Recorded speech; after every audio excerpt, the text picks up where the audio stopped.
everybody. It's Kelly Russell, the Rock Your Joy Coach. Welcome to my channel. Thanks for joining me today. I'm talking about solving your problems with A Course in Miracles.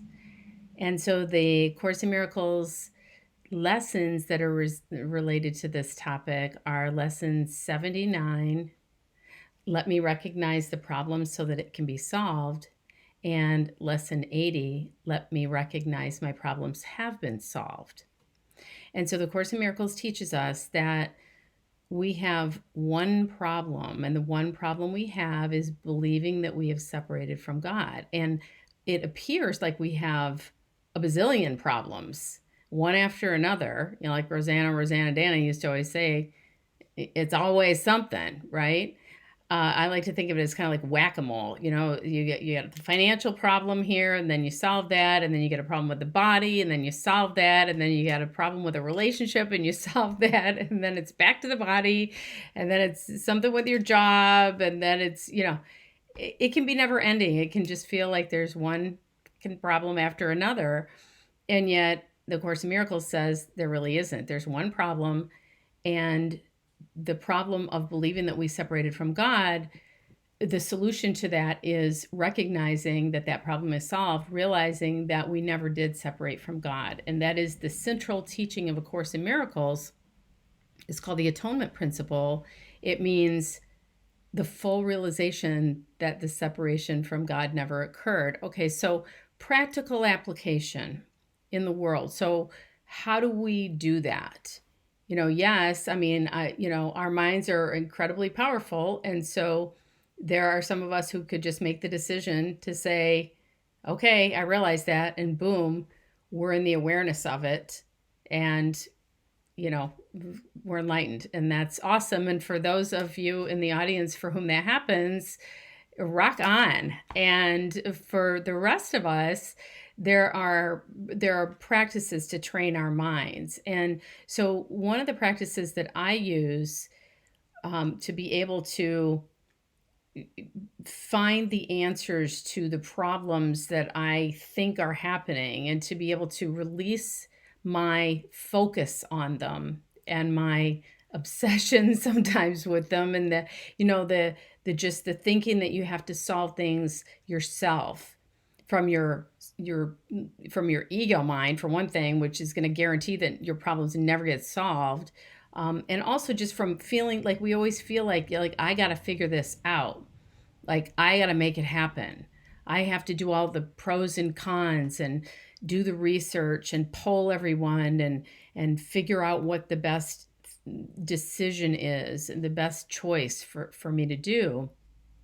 And we really don't have to do that. And when we do that, it often doesn't work out, because we're trying to make a decision from the place of me and what would be the best for me, from the vantage point of looking at it from the small little corner of the picture that we can actually see, that we have access to, which is just looking at the world of form, which is the Course in Miracles teaches us is fake. It's a hallucination.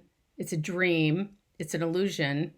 So that's what we're looking at, trying to solve our problems. And so being able to turn the problems that we believe that we have in this world of form over to spirit, to that authentic self, that part of our mind that is not the fake ego part of our mind, that illusory part of our mind, but is actually the truth of us, spirit speaking through us. And we are being guided at all times. We're just not always aware of it. And so having our decisions made by spirit, even though we are in this world of illusions, spirit does have an understanding, not that that's really where we are, but that's where we believe that we are. And so solutions to all problems can come to us as we turn them over to spirit, and as we recognize and acknowledge, I have one problem, which is that I believe that I've separated from God, and that there's one solution, which is recognizing that I'm not separate, and therefore I can allow that part of my mind that is connected to God, which is the Holy Spirit, as the Course in Miracles gives language to it.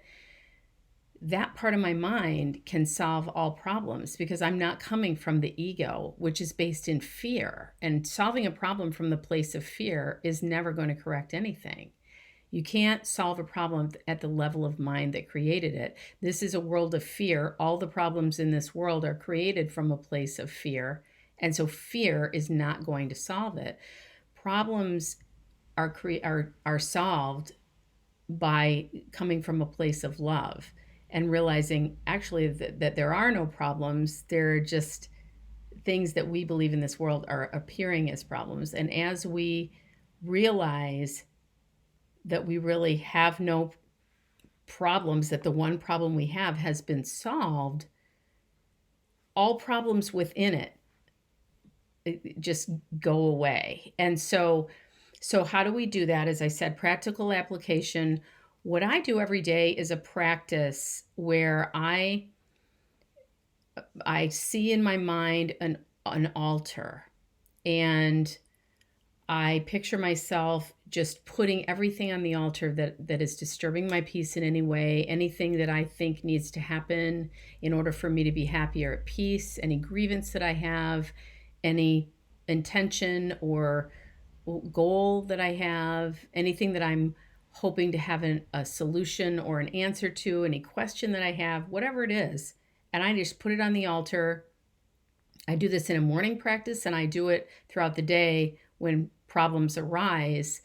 And I release it to spirit. I just release the whole altar with everything on it to spirit, knowing that all problems are solved. My problem is already solved. And so anything that I think is a problem, what will happen is as I turn it over and as I acknowledge that I'm releasing this so that I can just join in communion with the truth of who I am, join in communion in perfect awareness of my holiness, join with God and whatever your name for it is, joining with that oneness. In that is my function. My function is recognizing that I am one with God, that I'm not separate. And in that, Course in Miracles says our function is joy, our function is forgiveness, but all of those things are contained in that realization of our oneness. As we practice forgiveness, we recognize our oneness. As we recognize our oneness, we are in joy. So those are all interrelated. And so there's a part in the Course in Miracles that I love that talks about when we are fulfilling our function, our world here in our dream, this hallucination, will get easier and things will happen in a way that just seem effortless. And when I am in that place of surrendering the way I think things need to happen, the plan that I have, the way that I want to see it all transpire because I can't see the whole picture, when I do release those things to the altar, I receive all kinds of divine ideas and inspiration. Somebody might mention something to me. I might see a book. I might see a website. I might be guided to a particular person.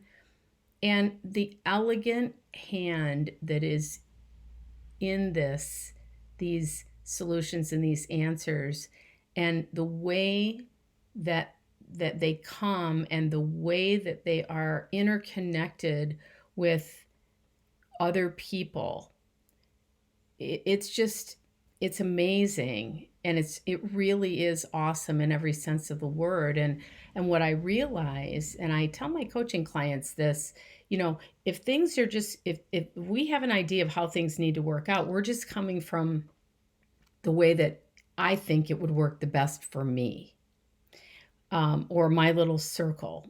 When spirit gives us an answer, excuse me, it is going to be for the highest good of all concerned, and spirit is able to see what those answers are in a way that we are not. And so it may have to touch 10 or 100 or 1,000 or 1,000,000 people. And so we can't know how those solutions should go. We can't know what they are, but we can turn our perceived problems over to one who does. And so our problems get solved, but they create problem solving and opportunity and healing for so many other people. And sometimes we can see that. Sometimes I can see that. Oh, I understand why that needed to happen that way. That needed to go through this channel, and it needed to be touched by this person, and it needed to affect that person, and it needed to involve this community or that organization or whatever, so that everyone could experience a piece of it, and it was for the highest good of all. And so I encourage you to do this practice. If you click the link below on my website, there is a downloadable 6-minute meditation where I lead you through a practice like this, putting everything on the altar and releasing it. And what you notice is that your life gets easier. If you do this practice on a regular basis, your problems seem to just get solved in a faster way. If things do arise, they don't seem to last for very long. Things get kinder and gentler, and you're just in a happier place. So this part of A Course in Miracles that talks about this that I was referring to earlier is from chapter 20, The Vision of Holiness, part 4, Entering the Ark. And I just love this passage. I think it's so reassuring. It says, once you accept his plan as the one function that you would fulfill, there will be nothing else the Holy Spirit will not arrange for you without your effort. He will go before you, making straight your path and leaving in your way no stones to trip on and no obstacles to bar your way. Nothing you need will be denied you, not one seeming difficulty, but will melt away before you reach it. You need take thought for nothing, careless of everything except the only purpose that you would fulfill. So how does that sound? All I can tell you is that when I do this practice, as I do almost every day, my life has gotten so much smoother, so much better, so much easier, so much more fun. And so I encourage you to, if you're not already doing a practice like this, to try it for yourself. So thanks again for joining me today. I love having you here. If you like what you hear, I'm here every week. So I invite you to subscribe to my channel. And I love you so much. I'll see you next week. Mwah!